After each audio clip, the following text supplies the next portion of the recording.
This month, we are going to do a quick review of user types and user roles, or this section here within a user profile where you control what type of access your employees have within the program.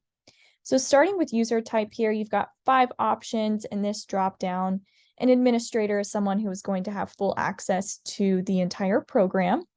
A basic user is probably what most of your employees are assigned. A basic user can view and submit their own requests, things like bid requests or swap requests, and they have access to just their own profile.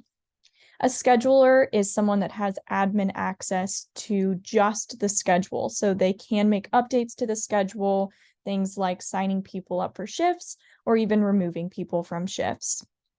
System account, this user type can be ignored. This is something that we use on our end. And lastly, we have view only, which is exactly what it sounds like.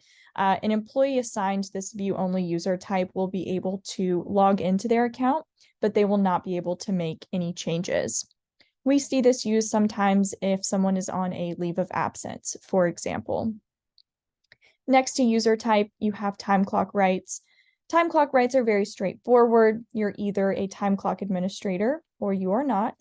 If you are a time clock administrator, that means that you have full access to everything below your time clock menu, whether you take advantage of our full time clock module or maybe just these PTO functions that you see here. If you're an administrator, you will have access to each of those items. Now, below user type, we have user roles. This is where you can get very specific with what access your employees have. Now, what you see here might look very different than what you see on your account, and that is okay. We are in our demo site here where we do most of our testing. I want to point out this hyperlink here that would take you directly to our knowledge base site. This article provides a description of each of our user types that we have available.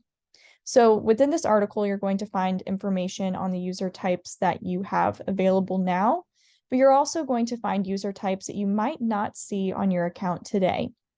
If you'd like to review this article and you see a user type or role that you would like added to your account, feel free to reach out to us and we'd be happy to get that added for you. Goes through scheduling user types, time clock. I like to pause here and point out just a couple that we see used most often, which are the supervisor roles. You might have an administrator or supervisor who should not necessarily have access to everyone's time cards or everyone's PTO requests, but maybe just the employees within their own department. If that is the case, you might consider adding these supervisor roles to give them access to specific employees or just a specific department. It will go on to provide user roles for different modules that we offer. So again, feel free to review this and let us know if you have questions or would like any of these user roles added to your account.